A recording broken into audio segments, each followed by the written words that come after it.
It's quiet in the dark, damp basement.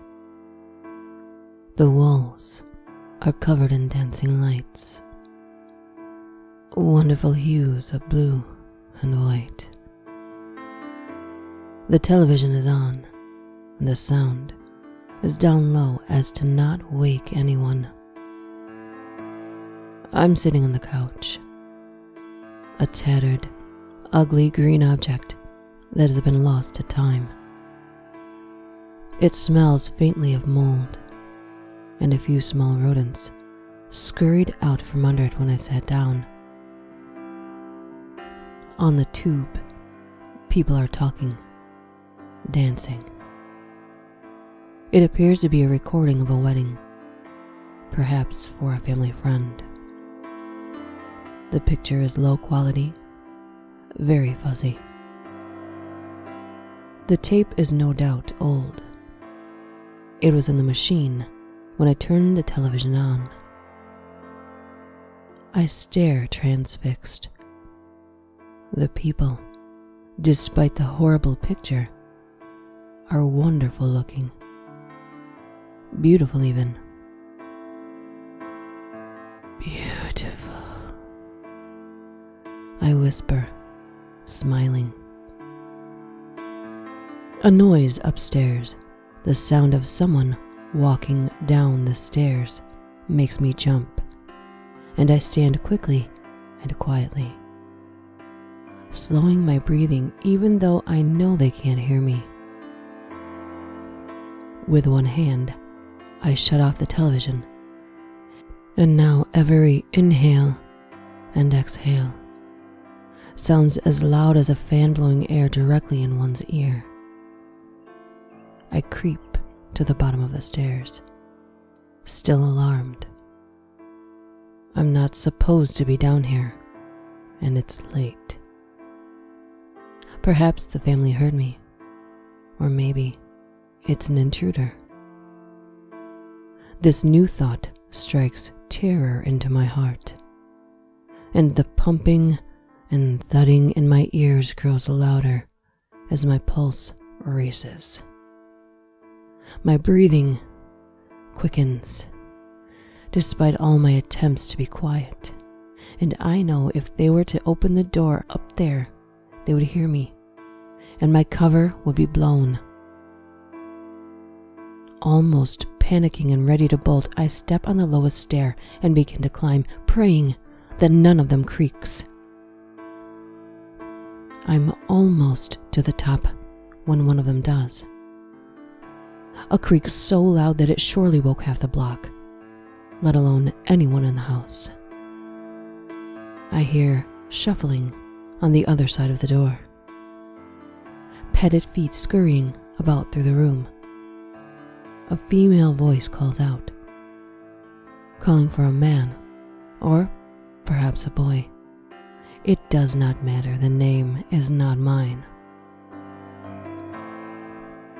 I freeze where I stand, raising my hand to strike if the door opens. Slowly but surely it creeps open, keeps opening, and the woman on the other side is not scared yet. She's not screaming yet, and I understand that the shadows are hiding me from sight.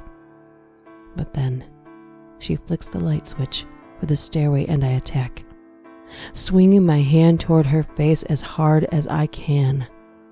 Her eyes go wide and her mouth opens in a surprised O shape.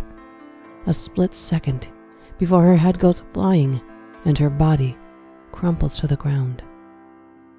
Blood pumping from her neck and flowing across the floor and pooling at my feet. In my panicked state, I'd hit her so hard that I took her head right off.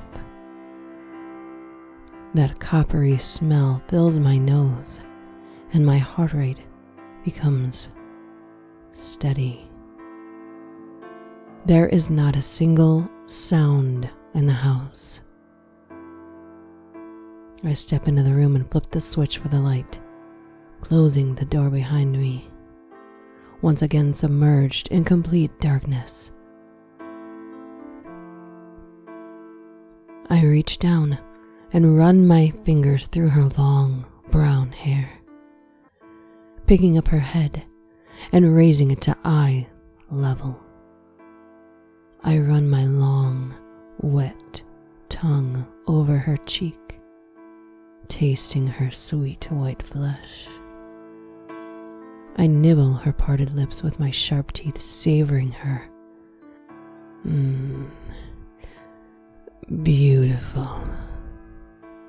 So beautiful. I wonder who else is upstairs.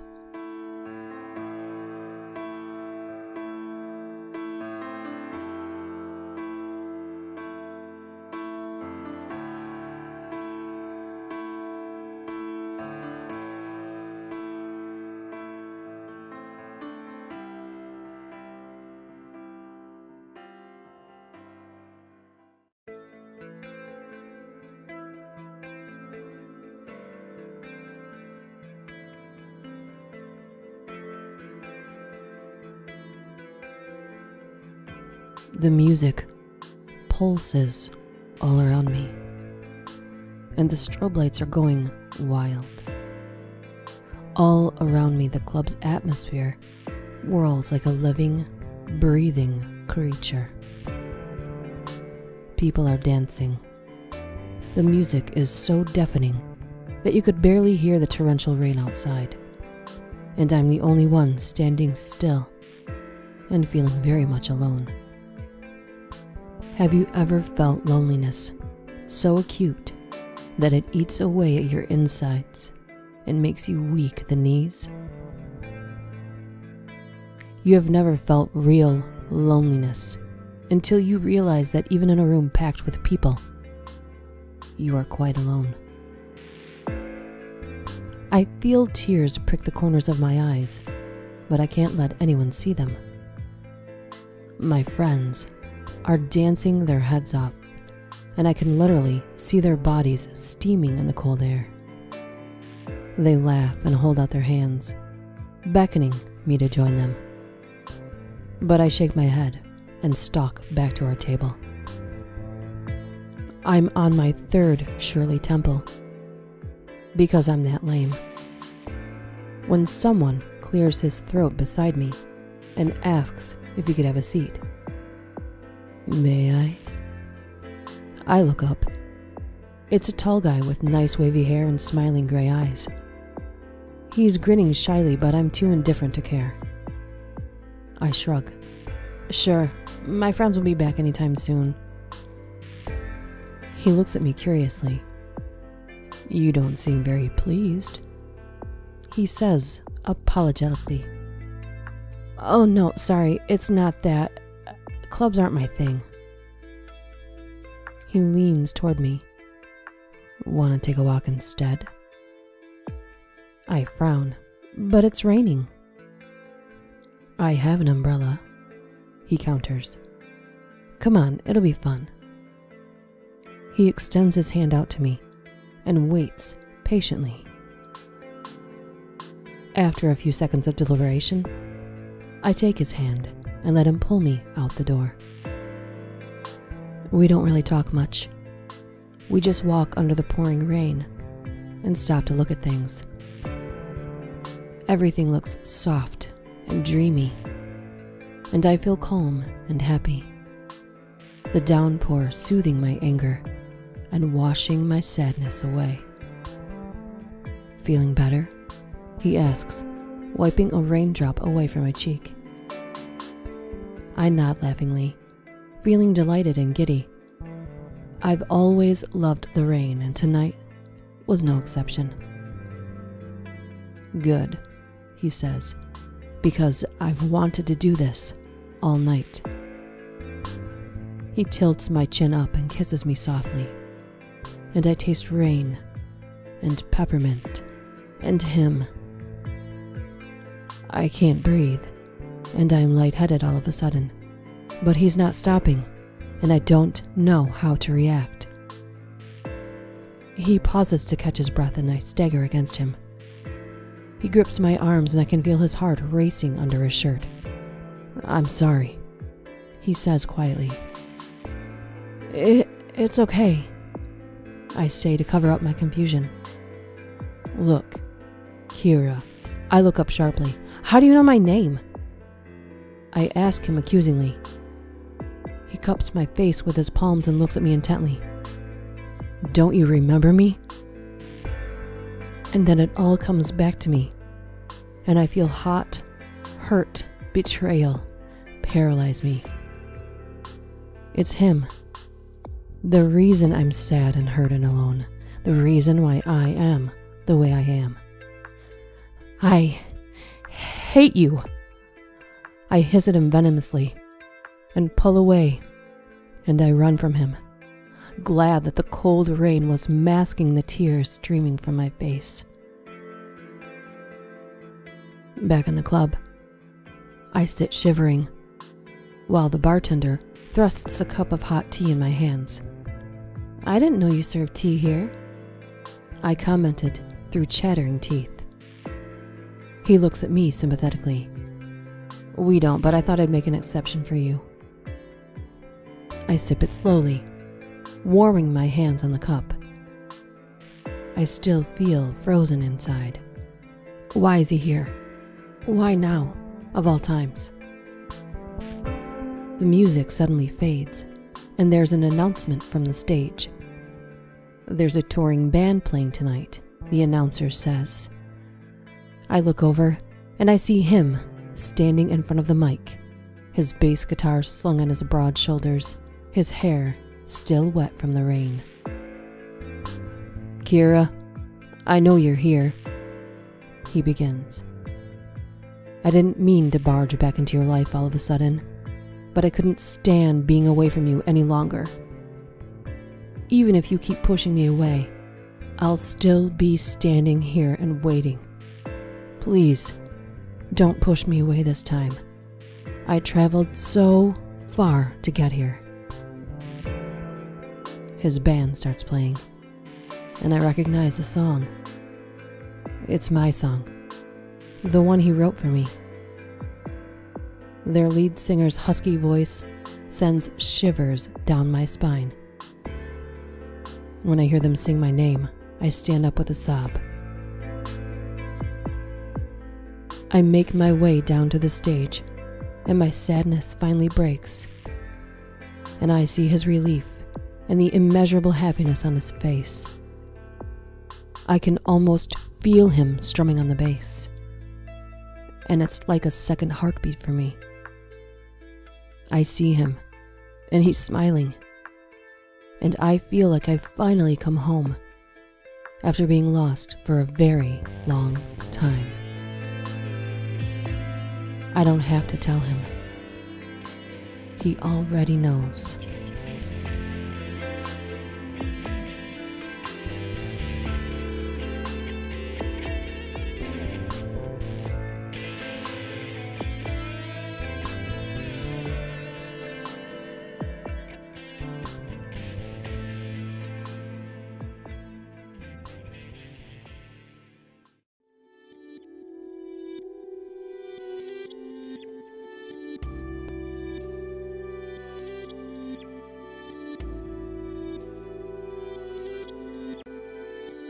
I've never once been a committed person in my too long existence. I'm more of a drifter, cruising from one town to another, assuming a new identity with each new address. Most people would find my lifestyle exhausting, but for me, it was fun, interesting, and convenient. Oftentimes, I'd suddenly feel my spark of wanderlust ignited from within, and I'd pack up and leave town. One hand on the steering wheel, and the other on Google Maps, looking for the next quick fix. Sometimes it's not so random. Sometimes I'd follow a certain trail in the air, knowing that it would take me to a place with bakeries and sweet shops that would keep me fed, with quaint-looking streets and houses that I could paint and photograph. with soft throats and wrists that would soothe the burning in my parched throat. This time, the shimmer that floated in the air led me to a mountain town that grew strawberries and cherries as their main crop. The moment I drove into Main Street, my senses were assaulted by the fruity, sugary sweetness, and I knew that I had found a new home. The white bakery near the park served me strawberry cinnamon rolls with a flat white latte. I consumed it, feeling the sugar dissolve on my tongue and invade my bloodstream. There was a help wanted sign posted on the window, and I plucked it and headed off to the manager's office. My new house was near the edge of town. It was a small 2-bedroom building, but it had charming eaves, a pristine white picket fence, and a lush garden surrounding it. I set out votive candles everywhere and unpacked my belongings by candlelight, indulging myself by dipping big red cherries in a white chocolate fondue. I first saw the old Victorian house during one of my late night walks.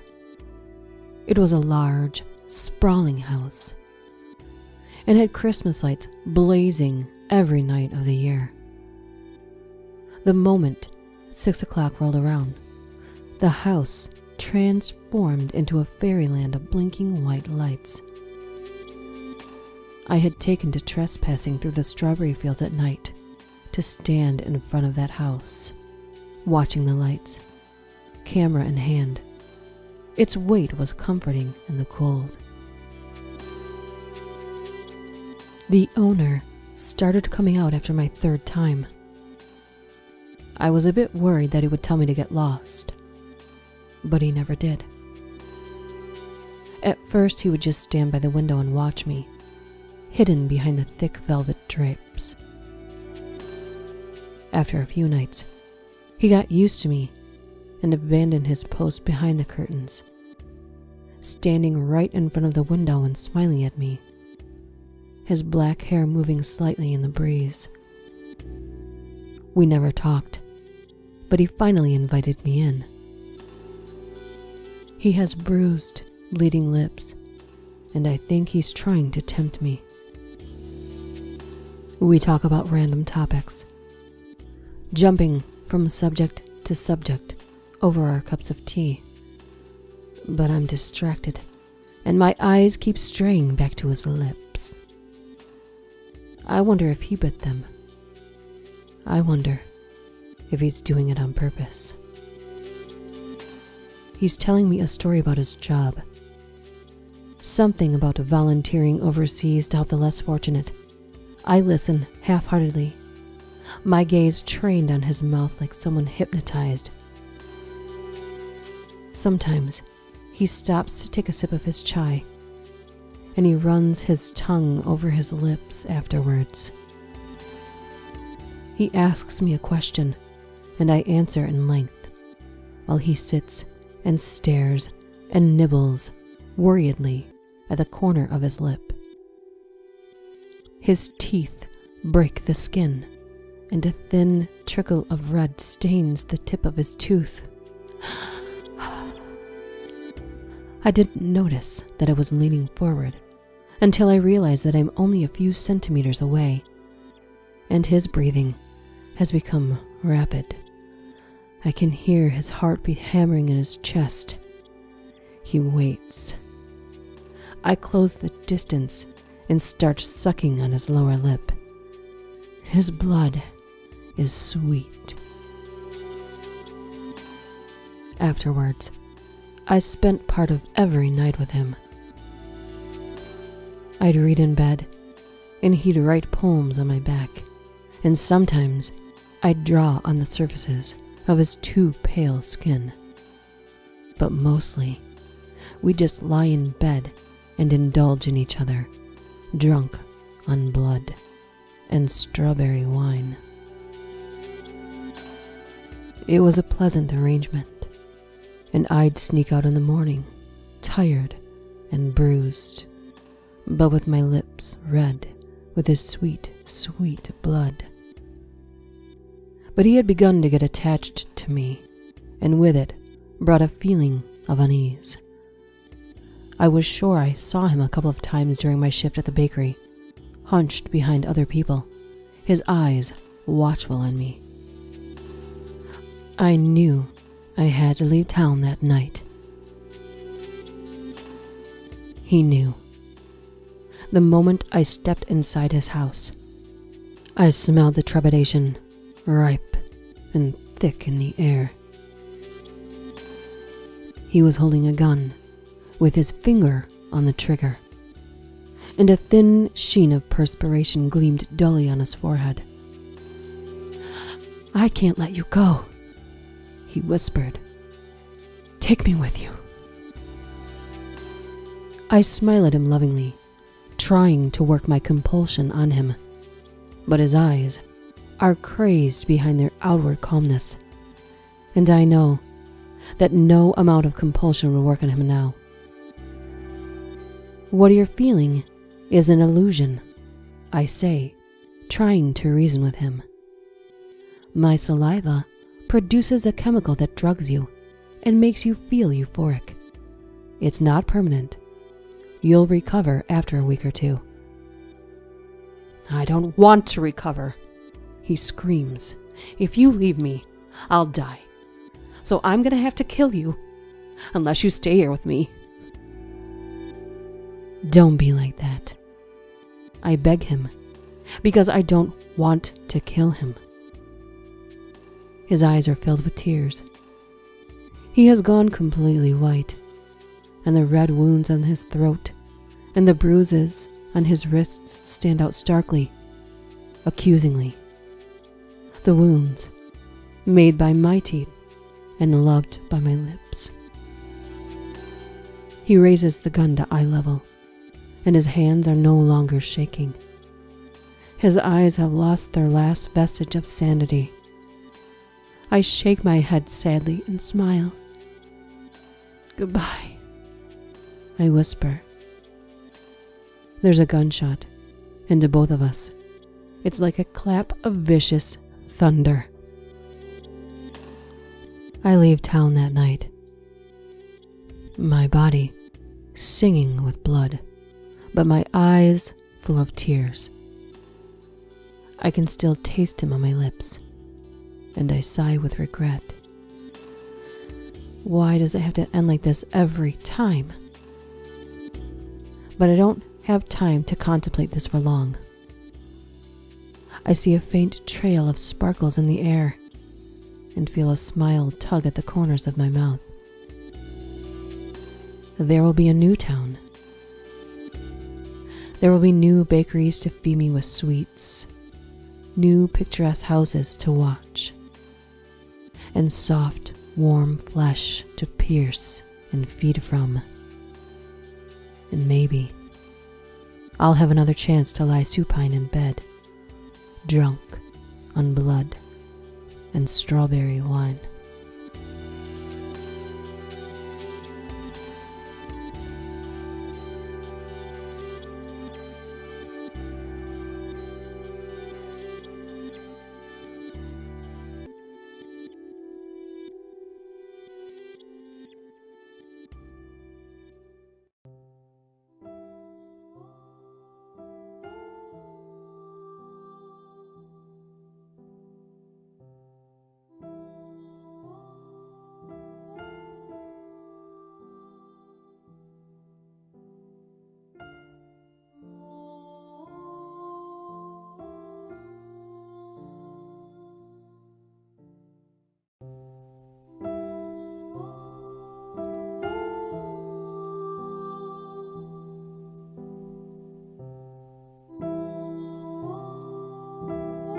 She was getting cold.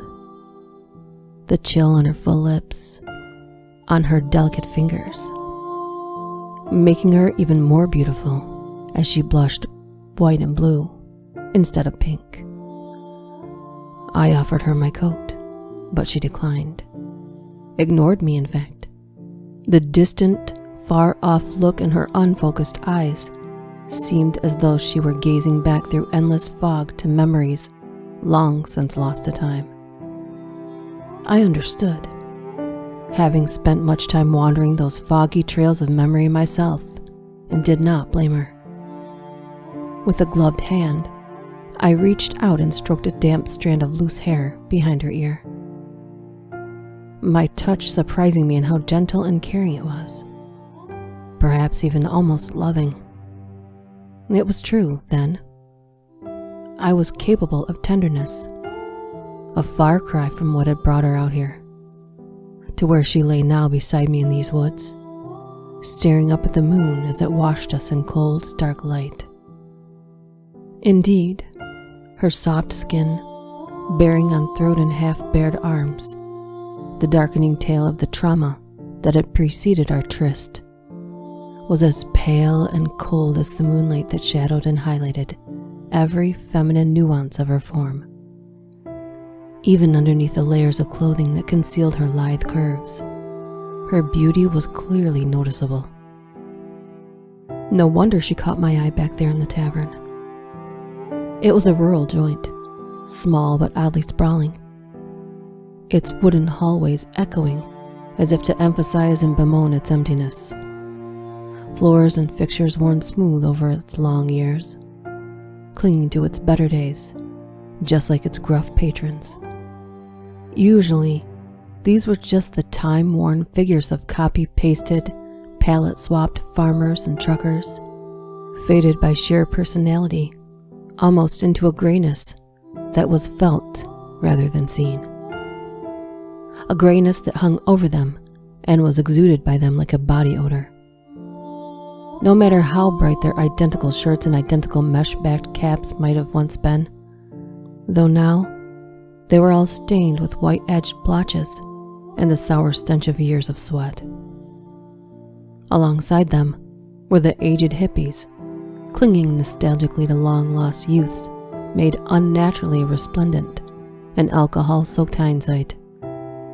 The retirees and ancient passers-by, waylaid wanderers whose mobile homes parked across the road were distinguished by their garish floral curtains and bright orange identical Brits Australia logos. This one was different. She stood out, apart from the rest as clearly as if she had been backlit in gold, a blonde beacon amidst the gloomy drabness of the regulars. It was obvious from the start. She was not one of them. She was not for them. She was for me. I knew it as soon as I walked in and saw her halfway across the room. But I did not make my move then, of course. I took my place on a wooden stool, polished to a shine by who knew how many eons of denim-clad arses, sitting alone in a discreet corner with my elbows resting on the bar, trying to avoid touching the filthy towel-like mats that lay the whole way along the countertop to soak up whatever the drinkers or careless staff spilled. I noticed that this night there were a few other younger people there, seemingly all familiar or at least comfortable with each other. Perhaps a group of students on their way to adventure, seeing strange lands and drinking strange things before the foreseen drudgery of learning tied them down and held them bound to one place for the years of hard study ahead. The raucous voices coming from the group were accented. I was right. These were travelers. You can always spot them. I couldn't explain what it is that singles them out, but if you know it on sight, it jumps out at you blatantly as if they were wearing signs stating the fact. This lot, I suspected, were here to experience the quaint local atmosphere of this forgotten growth on the side of the forgotten city, stopping over on their way to more deserving places, only because of the great distances between here and anywhere else. The very same reason I've been stuck here for so fucking long.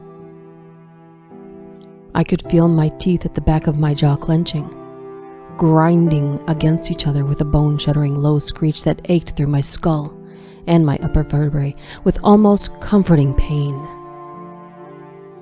a manifestation of the bottled-up spite within me shaken to a sputter and boil, overflowing its confinement in the hot, dark recesses at the base of my brain.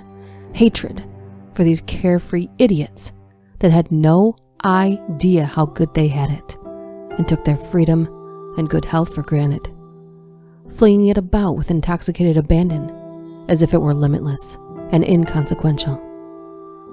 She was this uncouth rabble, laughing with the rest of them as if they were actually funny and not at all in an ironic sense. Perhaps she was just really good at faking it, as I am. But the sparkle in those heart-wrenching blue eyes and the warm pink flush of her cheeks spoke otherwise. The screech in my skull grew louder, and I forced my teeth to unclench enough to order another Crown Lager in a low mutter that had to be repeated twice and punctuated by an impatient pointing finger jabbed toward the fridge before the half-wit behind the bar figured out how to do her job and brought me the damn drink. The dumb bitch opened it herself even after I instructed her not to. But at least I watched her do it, so I figured I'd let it slide this time. I had other things on my mind. My eyes strayed back to her over the earth-hued glass of the slim bottle as I turned slightly back toward the group, careful not to look as though I was watching them. No, of course not. I was simply leaning casually against the wall at my side and moving my legs to the left of the stool, where there was actually legroom and a place to rest my feet on the metal hoop at the base of the stool beside me.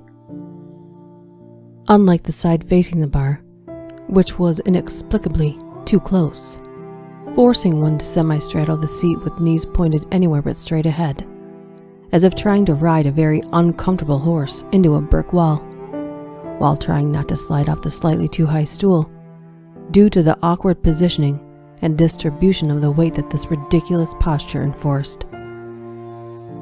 It didn't take long to strike up a conversation with her, and without having to do anything but allow her to catch my eyes flitting over a couple of times as if I had been in fact looking elsewhere and was in the process of moving my gaze onto something else.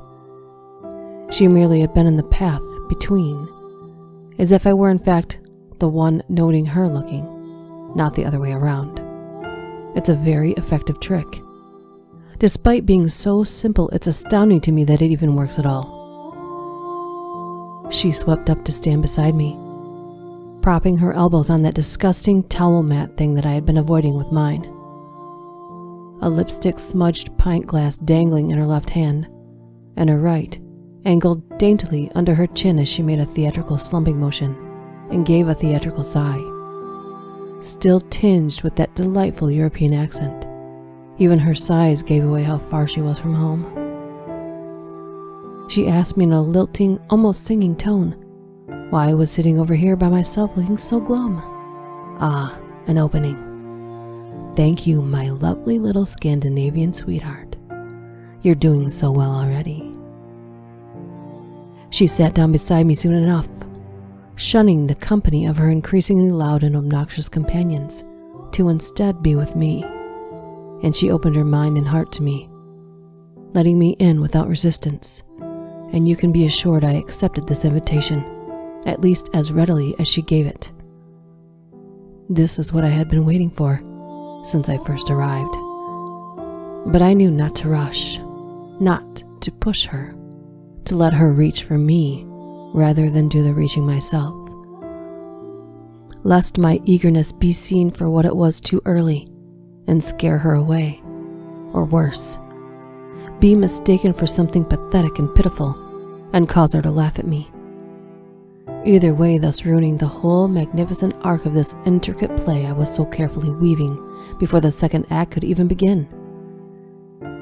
But she followed the script as if she already knew it by heart, and before long, I knew that this would be a show to remember forever, with a leading actress who would stay on my mind and bring a smile to my face for many years to come.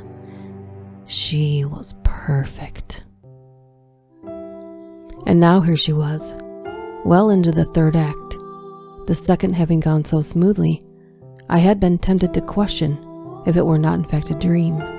something concocted by my own mind to fulfill the yearning need I already knew could drive me to distraction and eventually madness. Was this madness? Was this nothing but a fantasy woven from fitful dreams and agonizing wishes? But no. I had ways of discerning fact from fiction. Ways I had been forced to learn well enough. And here she was. Here she really, truly was. Lying so calmly beside me as if we'd known each other for years. The forest floor comfortable and smelling richly of cool earth and decaying leaves beneath us.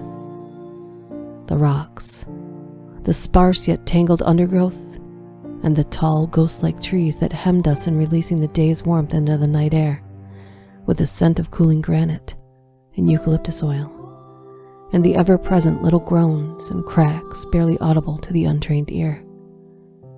And most wonderful of all, the moonlight caressing her and making her pale flesh take on an even greater pallor of perfection, looking almost like the snow I had made her describe that cloaked her homeland in crystalline white every year. It sounded so beautiful. And here, now, her mimicry of what it was astoundingly beautiful too. The dark, soft folds of her outfit still enveloped too much of her for my liking. However, and I ran the dense fabric through my hands, feeling its thick texture even through my gloves, as though my hands were more alive than ever this night.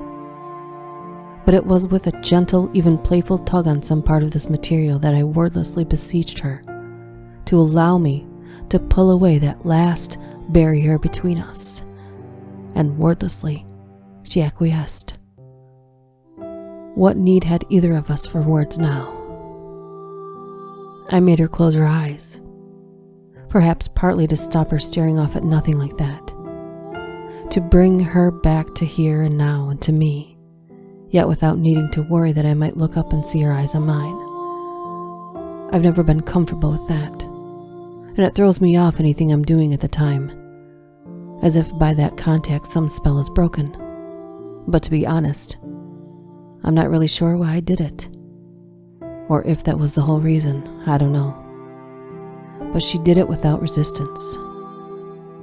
I was telling her in a whisper, so as to not shatter the silence and spoil the mood, to trust me, that she need not fear now, that not everything needed to be about the pain she had been through so recently. But somehow, I don't think she was listening by that point.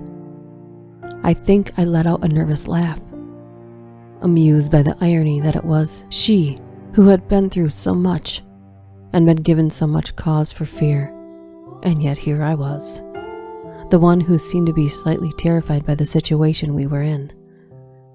Yet she remained so still, so quiet, so calm and relaxed that I figured the message either got through or was not needed. And she calmed my own nerves with nothing more than her presence, and the way she never seemed to pressure me or expect anything. Such a rare thing to find in a person. Again, I found myself looking at the dark smudges on her white skin, encircling her throat, gripping her arms. The hint of a deepening shadow on her left jaw and cheekbone showing up more clearly now. The stark contrast between them and where they stood so marked, especially with all deep shadows and brilliant highlights picked out by the wan glow of the moon. It could have been said that they looked strangely artistic, having a beauty of their own that told of her strength as well as her suffering. And both suffering and strength have their own kinds of beauty. But of course, I did not say this to her. She had seemed so happy and light-hearted in the tavern. But all things are temporary and relative, and for her, as it turned out, that carefree demeanor was one of those temporary things, and another one of those bright and dark contrasts that seemed to be the theme of the night. She lulled her head slightly to the side, and I could have sworn I caught a glimpse of a smile, the barest hint of one, resting on those plush lips in the darkness. An unusual smile she had, if a smile it was. She did so without pulling her lips taut like so many people do. It was soft and sweet, just like her, and astonishingly simple. So much so that it could put the enigmatic Mona Lisa's comparatively whorish smirk to shame. It was as if she almost didn't want to show that she was indeed smiling, hesitant and shy, and it only made me love her all the more, as much as I may have disagreed with her choice to hide such a beautiful thing. It looked a little like she knew something that she couldn't say, a joke she couldn't share. Though she had shared this one with me now, if no one else, so why shouldn't she smile? I smiled back, though she couldn't see. Her lips, apparently pale like the rest of her under now incomplete and slightly off-kilter crimson paint, were parted slightly to reveal small, perfect teeth, whiter even than her skin. A thought came unbidden to me. Those teeth most likely have cost her more than I would ever see in a year, and for the briefest moment of horrible resentment flitted across my vision in red and black slashes, causing my grip on her slender wrist to tighten cruelly. But suddenly I stopped, realizing what I was doing, and was sorry. Mercifully, she didn't cry out or berate me for my actions. It was no more my fault that I was born to this life than it was hers to be born to privilege, after all. Perhaps she understood this, as I had understood earlier about her silent, distant stare and the way she had ignored my offered coat. And perhaps, as such, she was not judging me as I had expected she would, as everyone else always seemed to do, whenever they saw anything of the real me, whatever that is. From the shabby second or third or seventh hand thrift store clothes I always wore most days, when I wasn't deliberately dressing out of my league in order to get certain things done and certain impressions made that I would never have managed in my usual attire. Such shallow creatures humans are. And the haircuts I had to give myself, at least I'm getting better at that. And the borrowed trailers and disused train cars I have often lived in for months at a time, all the way down to far deeper and less obvious things that marked me out as one of the lower species of the human beast. Those who say they are not ones to judge or assume according to class, wealth, or status are only liars, fooling no one but themselves and fellow idiots. Not me, and not the rest of the people who have to deal with the scathing glares and pitying glances and the humiliation of sometimes living off the charity of others. And certainly not the ones who cannot debase themselves to take said charity and would rather get what they can by their own wills and wiles alone. We see those looks the luckier ones give us, and you know what? It doesn't make us feel any better to know how you pity us. It makes us angry. It makes us fucking hate you. But I couldn't hate her. This was no look of pity or contempt she gave. No words of false sympathy or sneering jokes. No comment on anything, whether good or bad. Either would have made me self-conscious. This was merely acceptance and company, closeness without the need to push for more or less. I nearly felt tears prickle behind my eyes then, perhaps at her unjudgmental presence, her kindness, her understanding, even her silence, as it said more than words ever could, and words indeed would have been cheap and tawdry at this point. This might have ruined everything.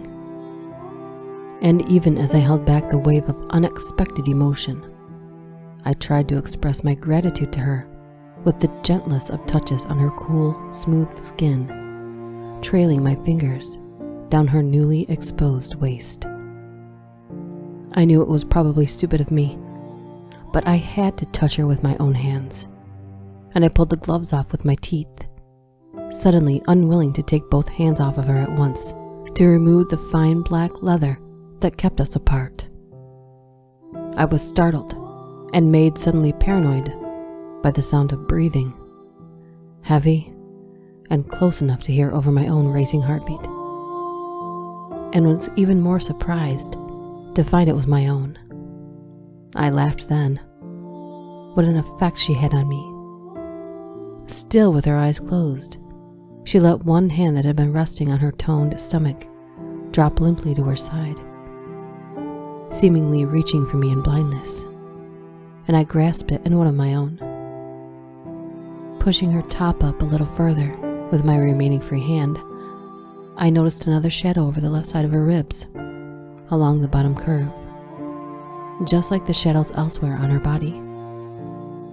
Knowing that she could not see me now, I couldn't help but lean closer for a better look.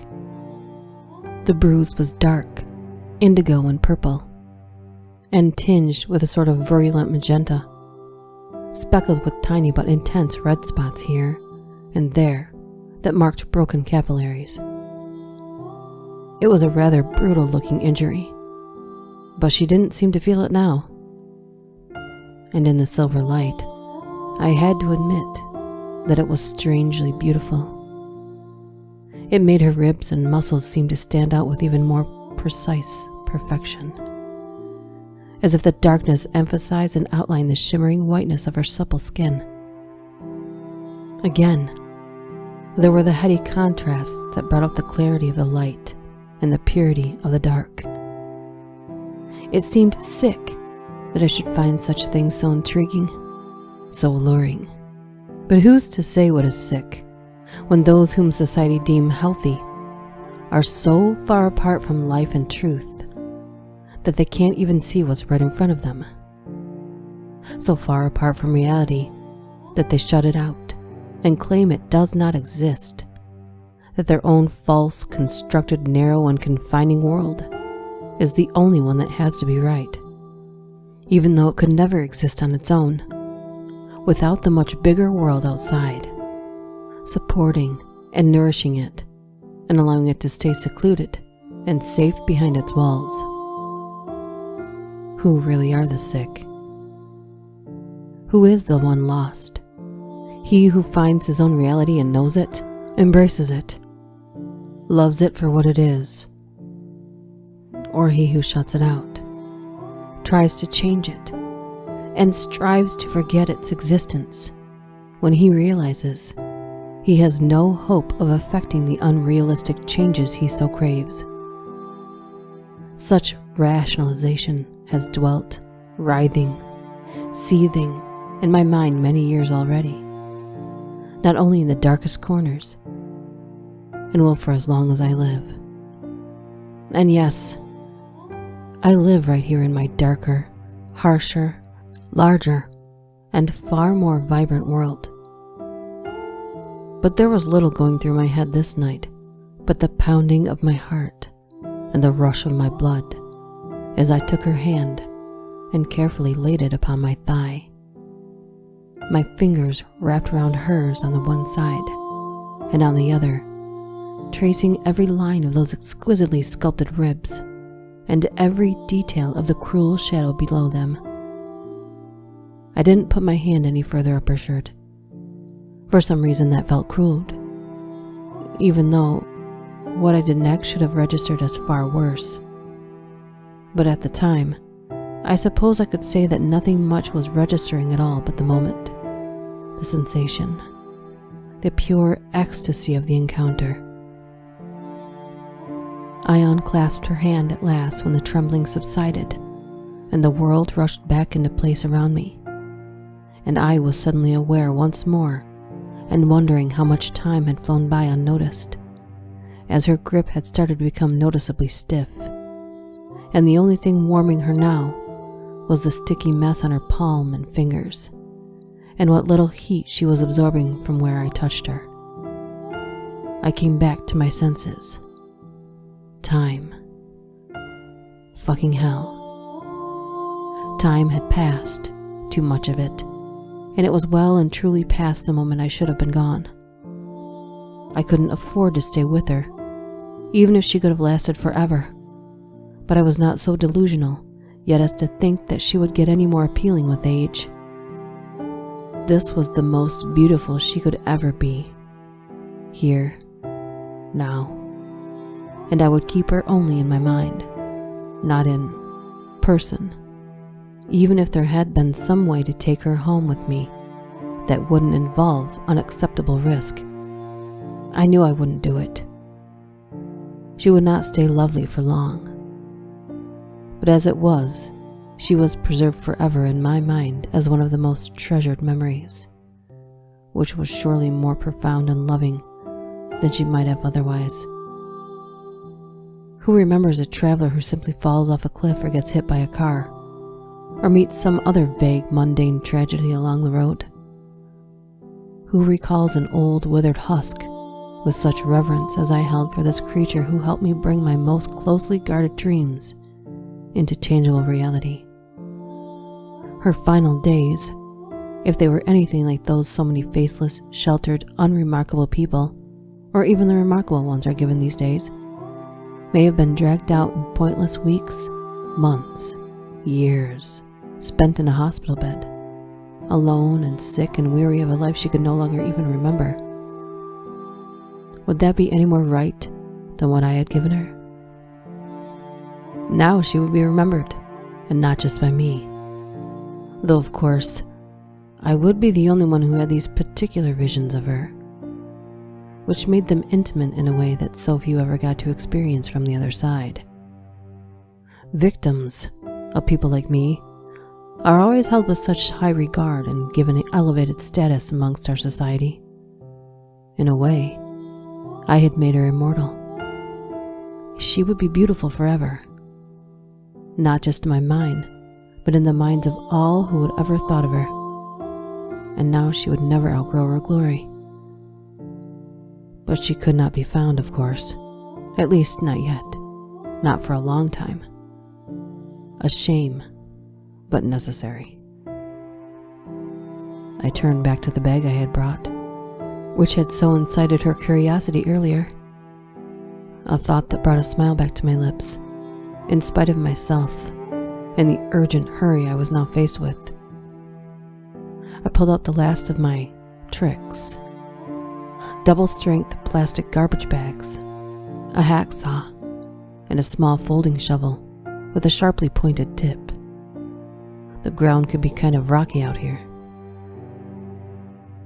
Thank you, my Scandinavian sweetheart. You did so very well.